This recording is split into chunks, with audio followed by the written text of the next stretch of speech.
ITERA Friends, selamat datang kembali di Lentera, lebih kenal dekat dengan ITERA. Lentera merupakan salah satu program ITERA TV yang membahas ke-37 program studi yang ada di ITERA dan membuat ITERA Friends lebih kenal, lebih dekat, dan lebih paham, bahkan memantapkan pilihan di salah satu program studi yang ada di ITERA.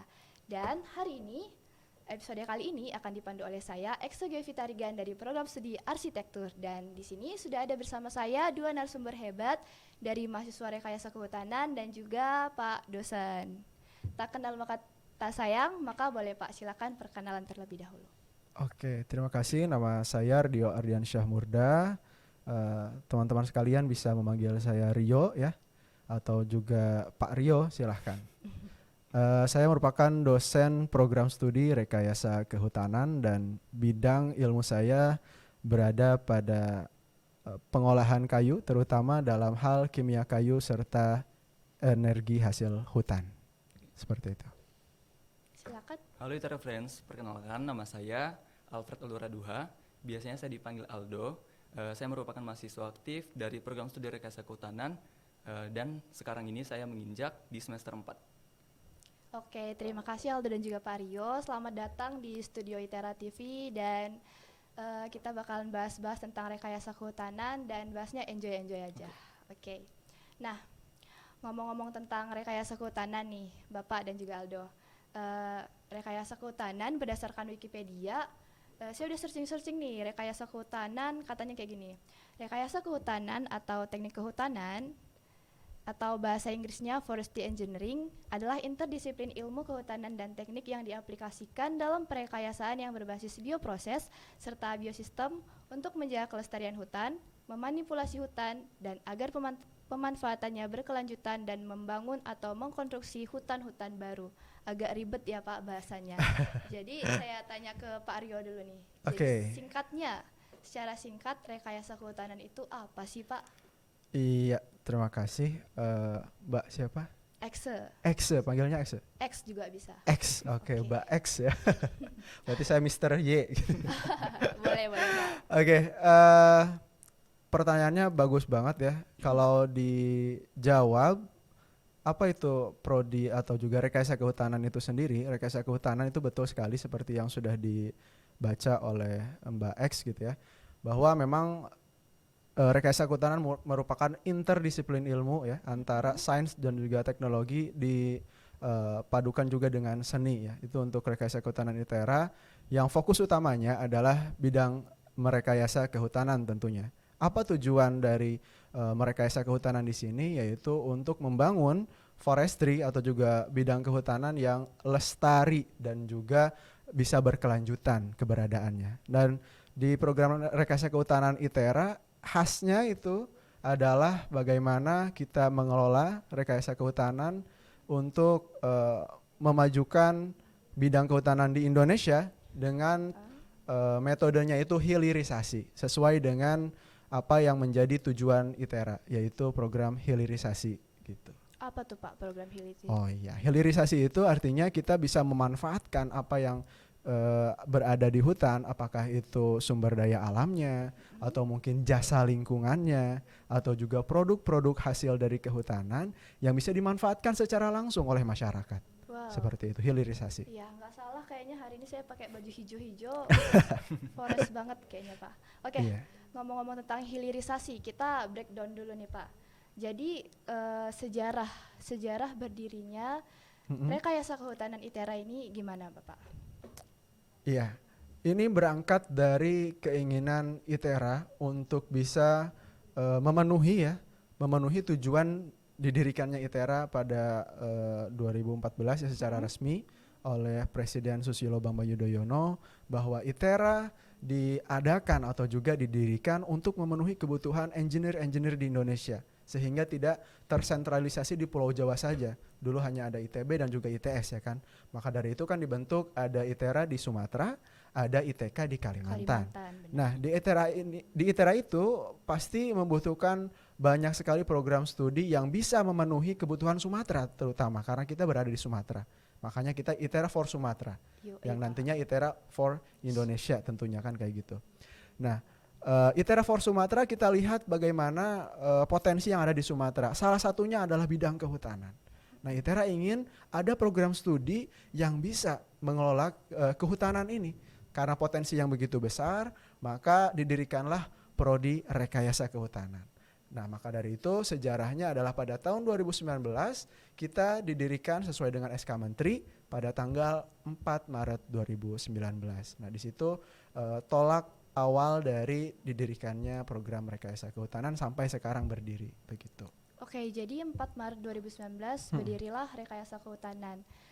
Kalau masalah jumlah angkatannya nih Pak, dari 2019 sampai sekarang itu meningkat tetap atau gimana nih Pak? Alhamdulillahnya ya Mbak X, kita terjadi peningkatan dari tahun ke tahun. Wow. Iya, angkatan pertama 2019 ya, sekitar 53 ya, 53 yang aktif gitu ya, sampai sekarang 52. Lalu beranjak ke 2020 semakin meningkat, seratusan ya, seratusan. 2 kali lipat langsung ya Pak? 2 kali lipat, seratusan mahasiswa. Dan 2021 juga sama, seratusan mahasiswa dan lebih banyak daripada tahun 2020. Begitu alhamdulillah sampai sekarang. Oke, jadi Terra Friends yang udah punya gambaran nih mau masuk Rekayasa Kehutanan, udah nggak usah bingung-bingung lagi, langsung aja pilih ITERA. Nah, kita bahas-bahas lagi, pokoknya pantengin terus podcast ini sampai selesai. Nah, tadi kan kita udah bahas tentang jumlah angkatan, jumlah mahasiswa. Kalau ngomong-ngomong tentang akreditas Rekayasa Kehutanan ITERA sendiri gimana Pak? Oke. Untuk akreditasi ya, ITERA Friends semua juga mungkin penasaran nih ya, apakah program-program studi di ITERA ini layak gak sih untuk dimasuki oleh kalian? Kalau saya bilang itu sangatlah layak. Yang pertama, kita ini Institut Teknologi Negeri gitu ya, Institut Teknologi Negeri yang pasti prospek kedepannya itu sangat luar biasa gitu, sangat cerah sekali. Yang kedua terkait akreditasi di program studi kami gitu ya, khususnya di program studi Rekayasa Kehutanan kita sudah terakreditasi baik ya, sudah terakreditasi baik, padahal kita baru 2019 berdiri gitu ya. Benar banget. Luar biasa sekali. Dan nanti target kami program studi Rekayasa Kehutanan 2025 sudah baik sekali dengan adanya lulusan-lulusan kami yang akan mengabdi kepada masyarakat dan Indonesia tentunya begitu. Kita tepuk tangan dulu dong. Iya. Luar biasa. Nah, jadi poin yang pertama, akreditasnya reakreditasi itu cepat ya Pak kalau di ITERA. Iya, betul sekali. Nah, supaya ITERA Friends lebih semangat lagi masuk ke Rekayasa Kehutanan, jumlah dosen di Rekayasa Kehutanan ini kira-kira ada berapa nih Pak? Untuk jumlah dosen ya, yang aktif itu ada 5 saat ini. Ada 5 dosen dan ada juga dosen yang sedang melaksanakan tugas belajar ya, 4 orang. Jadi 4 orang dosen sedang tugas belajar untuk menempuh pendidikan S3. Kenapa seperti itu? Karena kita didorong untuk meningkatkan kemampuan dosen, kompetensi dosen untuk mengajar dan juga mengampu mata kuliah tentunya ya, dan juga melakukan program-program tridharma lainnya. Jadi ada 9 yang sudah ada gitu ya, sudah aktif sebelumnya mengajar dan juga melakukan kegiatan di Prodi RH, dan ada lagi tambahan dari kemarin bukaan CPNS. Wow, Ya. tambah berapa tuh Pak? CPNS kita nambah lagi ada 3. Ada 3 tambahan lagi dari kemarin bukaan program pemerintah calon pegawai negeri sipil ya, seperti itu. Jadi total kalau beserta yang sudah ada di Prodi sekitar 9 tambah 3 jadi 12 ya, seperti itu. Dan anyway, dosennya dari mana aja Pak? Untuk asal ya, pertama asal universitas mungkin ada dari Institut Pertanian Bogor atau IPB University ya. Ada juga yang dari CPNS ini dari Kyoto University. Wow. Ya, lulusan Kyoto atau Toda ya, saya belum lihat lagi berkasnya, antara Kyoto University atau Tokyo Daigaku University ya. Intinya Ya, Jepang. Tokyo. Terus ada juga dari Universitas Sumatera Utara dan juga ada dari Universitas Gajah Mada. Ya, seperti itu. Dan fun fact di ITERA ini dosen-dosennya itu muda-muda, jadi fresh, ganteng-ganteng dan cantik-cantik Sobat ITERA Friends. Nah, dari Pak Rio saya mau geser ke Aldo. Aldo, santai aja dong. Oke, mau nanya alasan Aldo milih Rekayasa Kehutanan ITERA ini apa nih? Kalau berbicara tentang alasan nih masuk program studi Rekayasa Kehutanan, Alasan aku itu sebenarnya ada dua ya. Mungkin alasan pertama itu karena aku melihat prospek kerja dan kebutuhan dari negara kita ini. Nah, seperti yang kita ketahui nih, negara kita ini merupakan negara yang memiliki kawasan hutan yang sangat luas. Nah, oleh sebab itu tentu akan dibutuhkan tenaga-tenaga yang bisa mengelola hutan itu. Nah, disinilah di Rekayasa Kehutanan kita akan dibentuk menjadi tenaga-tenaga yang di kemudian hari atau kedepannya itu bisa mengelola hutan itu. Lalu alasan kedua, aku melihat di program studi ini kebanyakan sistem belajarnya itu bukan cuma belajar seperti biasanya gitu pada umumnya. Jadi di Rekayasa Kehutanan ini ada kegiatan belajar yang langsung terjun ke lapangan gitu, praktikum secara langsung. Terjun. Lanjut. Secara langsung gitu ya. Nah, ini yang membuat saya tertarik gitu ya. Selain kita memperoleh ilmunya secara langsung, kita juga bisa langsung mengetahui nih gimana kondisi secara langsung tempat tersebut gitu, kira-kira begitu. Oke, kita tahan dulu ya Nio, terjun-terjun ke lapangannya. Balik ke Pak Rio. Jadi Pak, untuk menunjang perkuliahan di Rekayasa Kehutanan, ada apa aja nih Pak fasilitas yang tersedia di ITERA? Oke, ya ITERA Friends semua, kalau terkait fasilitas tentu ITERA sebagai institut teknologi negeri ya di Indonesia sangat mendukung sekali untuk menyediakan fasilitas-fasilitas penunjang pendidikan. Ya tentu yang pertama terkait untuk menunjang perkuliahan ya, baik itu secara hybrid learning, or kita juga bisa secara offline di kelas, itu sangat mendukung sekali fasilitas-fasilitasnya dari ruang kelasnya atau juga mungkin dari bangku kuliah, lalu juga ada LCD dan lain-lain proyektor ya. Lalu selain itu kita juga ada fasilitas penunjang itu di bagian lab ya. Di bagian lab, kalau khususnya di program studi Rekayasa Kehutanan, kami sudah ada lab Forestry Engineering Laboratory ya, di bidang tropical forestry atau juga kehutanan tropika.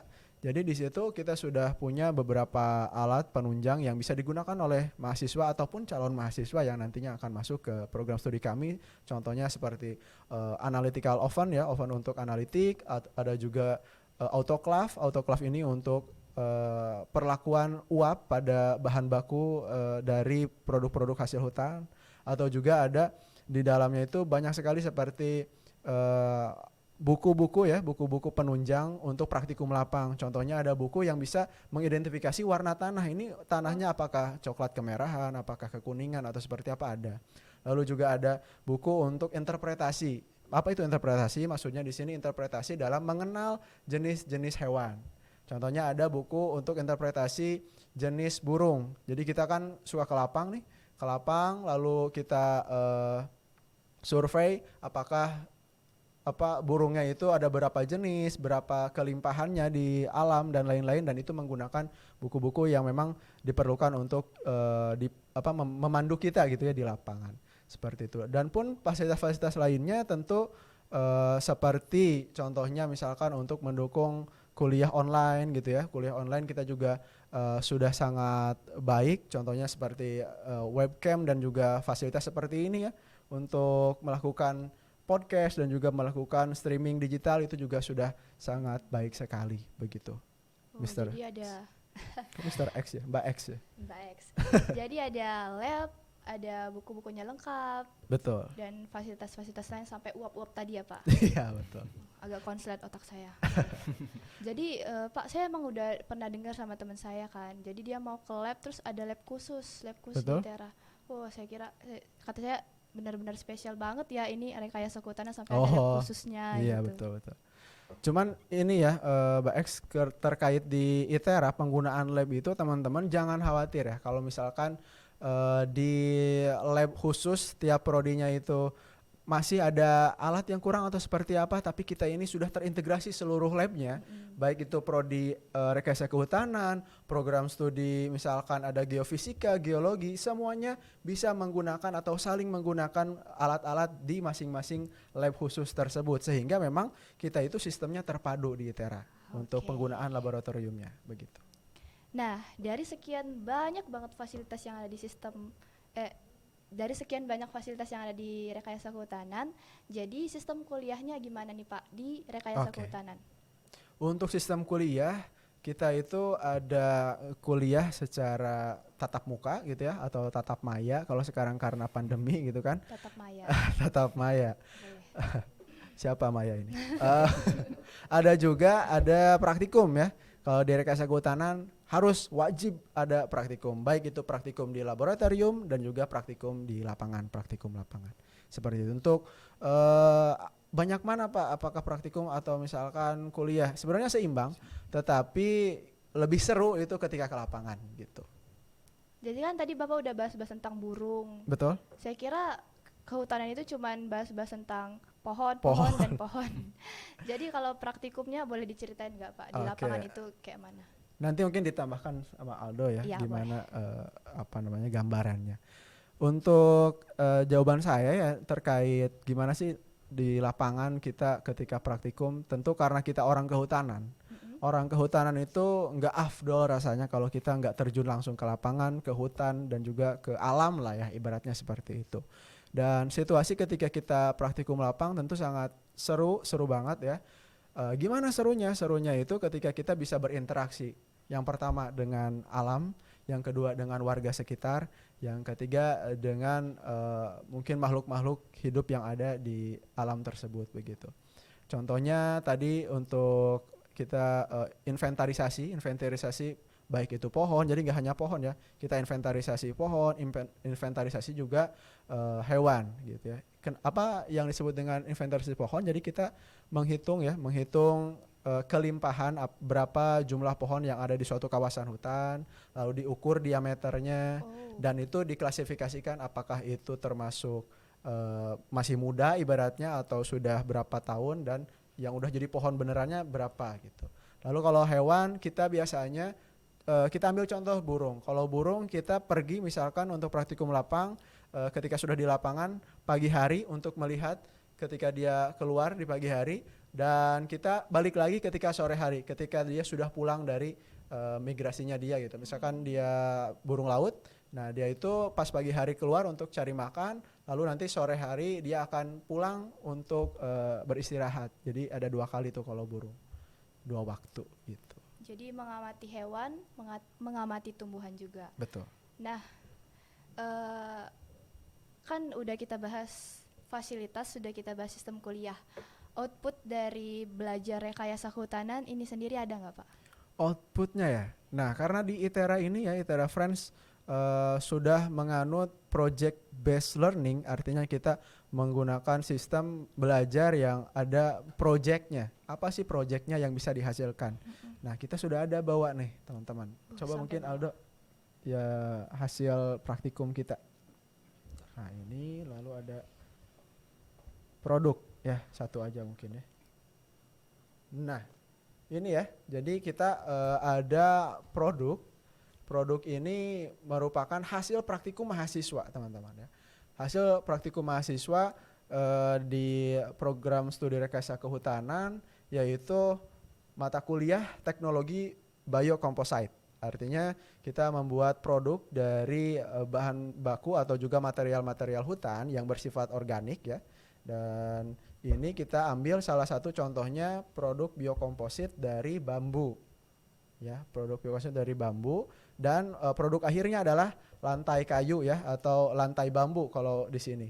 Nah, biasanya lantai kayu itu kan digunakan untuk rumah-rumah yang mewah gitu ya, atau misalkan di kapal-kapal pesiar atau di hotel-hotel untuk pinggir-pinggiran kolam berenang gitu kan, atau di tempat wudunya gitu kan. Nah, ini kami juga mencoba mengimplementasikan apa yang dikuasai oleh dosen untuk dijadikan proyek mahasiswa, dan ini salah satu produknya dan sudah tampilkan juga ya Aldo ya di Expo ITERA dan juga Expo kemarin ketika Disnatalis ITERA yang ke-7 ya Aldo ya.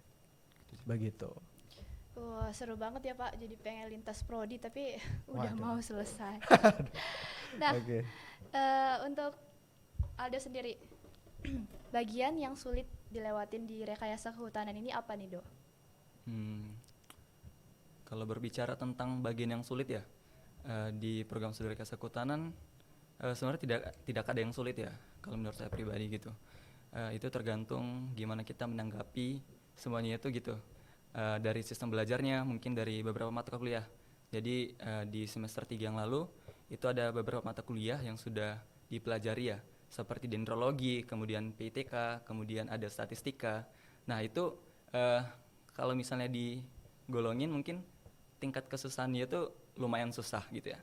Tapi tergantung bagaimana cara kita mau sungguh-sungguh gitu ya, sungguh-sungguh mau berusaha, kemudian mau belajar dengan baik gitu. Jadi kalau misalnya kita udah sungguh-sungguh belajar dan baik, mungkin yang sulit itu bisa diikuti gitu ya. Iya, jadi sejauh ini Aldo enjoy. Ya, Ya, jadi masih enjoy. sempat kepikiran nggak Do, kayak ntar peluang kerjanya terbatas gitu, karena ini Tiara kan baru nih gitu kan. Terus itu atau Aldo malah udah ada gambaran nanti mau kerjanya di mana dan jadi apa gitu. Kalau gambaran nanti kalau udah lulus dari program studi ini sebenarnya banyak ya.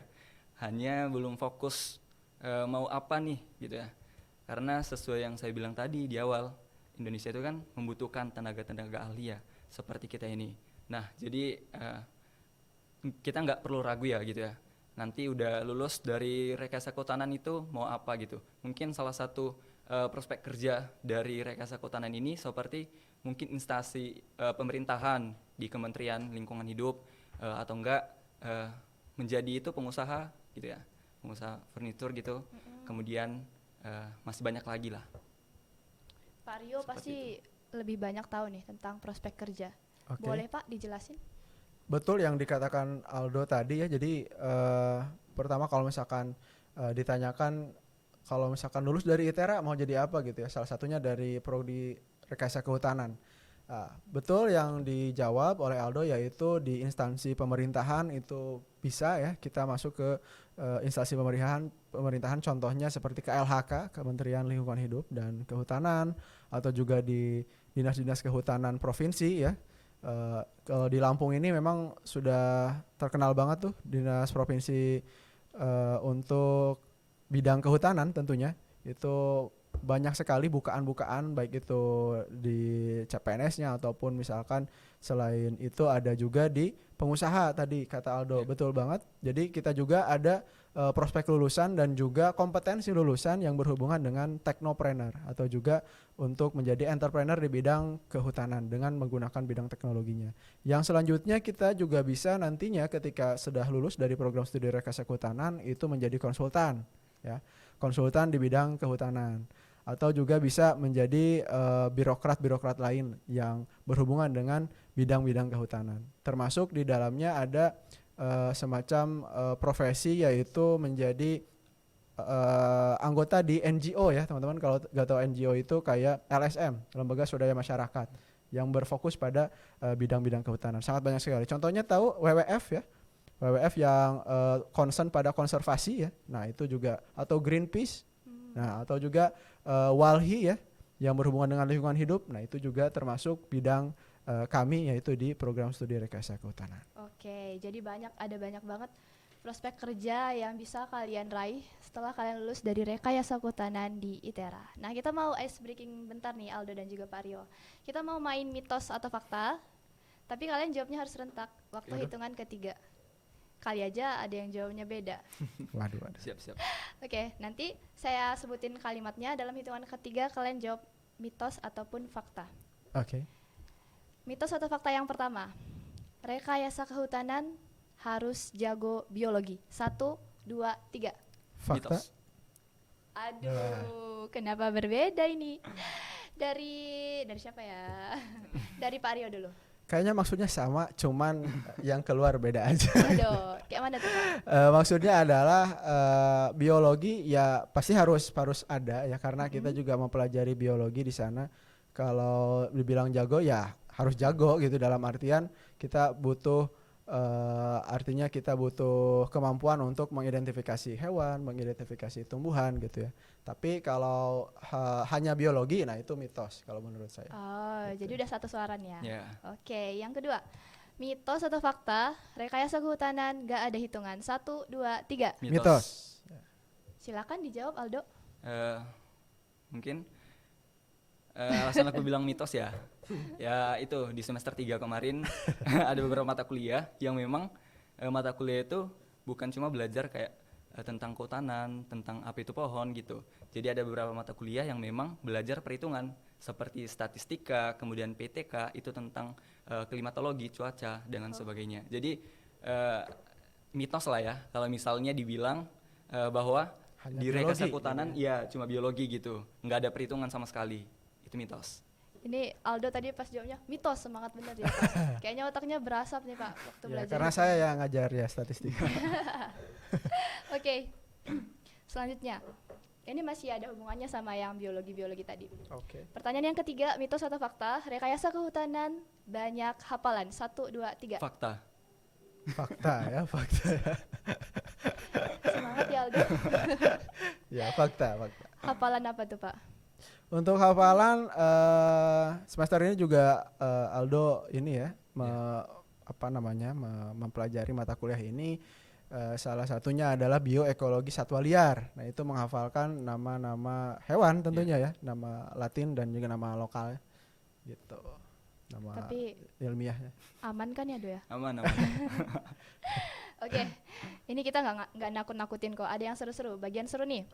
Yang keempat, mitos atau fakta? Anak rekayasa kehutanan sering jalan-jalan. 1, 2, 3.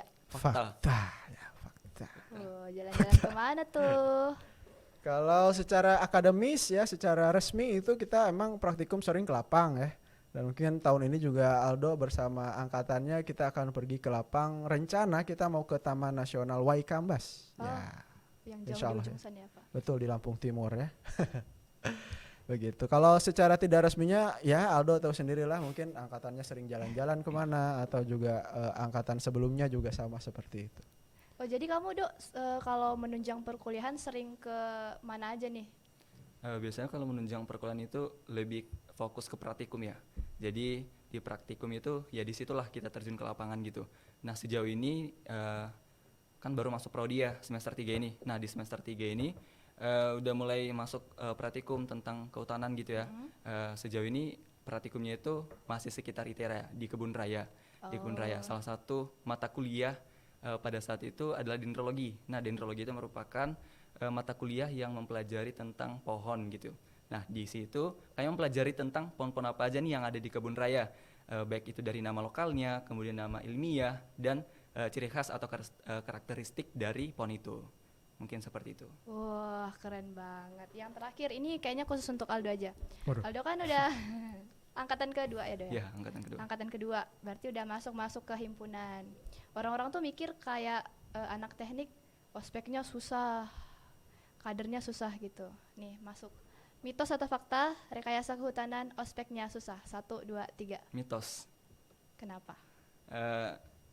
Kalau dari aku sendiri sebenarnya nggak sulit sih mau masuk ke himpunan gitu ya, terutama Foresta gitu ya. Nah itu tergantung gimana kita mengikuti gitu ya. Kalau misalnya kita ngikutinnya itu sesuai dengan aturan, itu pasti nggak akan sulit gitu ya, nggak akan sulit masuknya. Kalau misalnya kita sering ngelanggar nih di luar dari aturan sudah ada, ya pasti jatuhnya membebani gitu, kira-kira begitu. Oke, jadi dari mitos atau fakta itu tadi, ITERA Friends kita tahu kalau nggak boleh generalisasi karena kita harus tahu gimana kondisi lapangan yang sebenarnya. Kayak saya tadi mikirnya rekayasa kehutanan pohon, ternyata enggak, belajarnya banyak. Nah, terakhir nih, saya mau tanya apa pesan dan ya pesan aja deh untuk sobat ITERA Friends yang mungkin mau masuk ke rekayasa kehutanan ataupun sobat ITERA Friends yang lagi kuliah di rekayasa kehutanan. Dari Pak Aryo dulu mungkin. Oke. Yang pertama untuk apa namanya? Saya manggilnya teman-teman ya. Iya, boleh Pak. Saya Masih panggil muda. teman-teman ya, teman-teman mahasiswa yang masih ada dan juga masih belajar di program studi rekayasa kehutanan. Saya berpesan bahwa saya sendiri gitu ya dan juga para dosen yang ada di program studi rekayasa kehutanan termasuk para tenaga kependidikan baik itu yang bidang administrasi ataupun di bidang laboratorium, kami semua berharap kepada teman-teman sekalian untuk terus belajar dan juga terus menempa diri di program studi ini, karena kami pun tidak akan membiarkan kalian lulus tanpa ada bekas yang bisa kalian jadikan bekal untuk di masyarakat nantinya, untuk ketika kalian sudah bekerja, ketika kalian sudah mengabdi kepada negara ini, ya kami tidak akan pernah bisa meninggalkan kalian ataupun membiarkan kalian keluar dari prodi ini tanpa ada bekal yang cukup begitu. Maka dari itu kami berpesan supaya kalian terus belajar, terus sabar, tawakal, dan juga terus berjuang demi diri kalian sendiri dan juga demi orang tua kalian mungkin, dan juga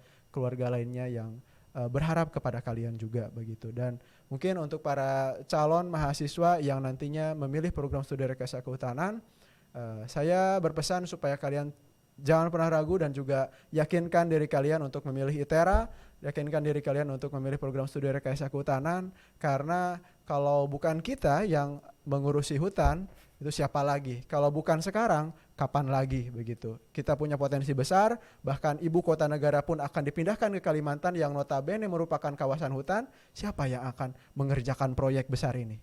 Tentu adalah lulusan-lulusan program studi rekayasa kehutanan, terutama kalau kalian masuk di program studi rekayasa kehutanan, maka kalian akan menjadi generasi-generasi yang unggul terutama di bidang rekayasa kehutanan.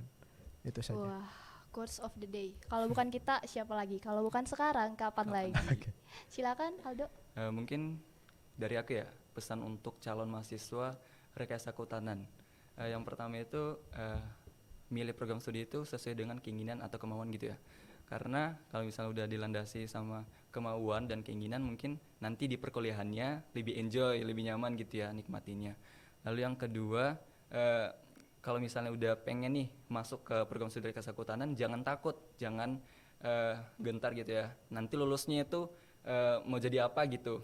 Seperti yang saya bilang tadi di awal, rekayasa kehutanan itu akan dibutuhkan untuk menjadi tenaga-tenaga dalam pengelolaan hutan di Indonesia, kira-kira begitu. Iya, kayak ada lagunya ya, Do ya. Ya. Maju tak gentar. Sip, dari sekian banyak obrolan panjang kita hari ini, kalau misalnya Sobat ITERA Friends pengen tahu info-info lebih detail, info-info lebih lanjut tentang rekayasa kehutanan, mereka kunjungin apa, Pak? Oke. Sesuai dengan generasi kita, generasi milenial dan juga generasi X mungkin ya, generasi Z ya, Z. bukan X lagi, generasi Z. Generasi Z ini tentu akan lebih in touch dengan media sosial. Jadi kita sudah sediakan platformnya, yaitu di Instagram kami, yaitu di akun ofisialnya @rhitera ya. RH_ITERA dan juga bisa juga informasi lebih detailnya lagi terkait pengumuman dan juga hal-hal akademik itu bisa diakses di website www.rh.itera.ac.id begitu. Oke, jadi Sobat ITERA Friends, sekian dulu podcast episode kali ini, episode rekayasa kehutanan. Saya Exoge Vitarigan dan juga Aldo beserta dengan Pario pamit undur diri dari hadapan Sobat ITERA Friends sekalian. Jangan lupa terus pantengin episode-episode selanjutnya, tetap jaga kesehatan dan semangat menjalankan aktivitas. Bye-bye.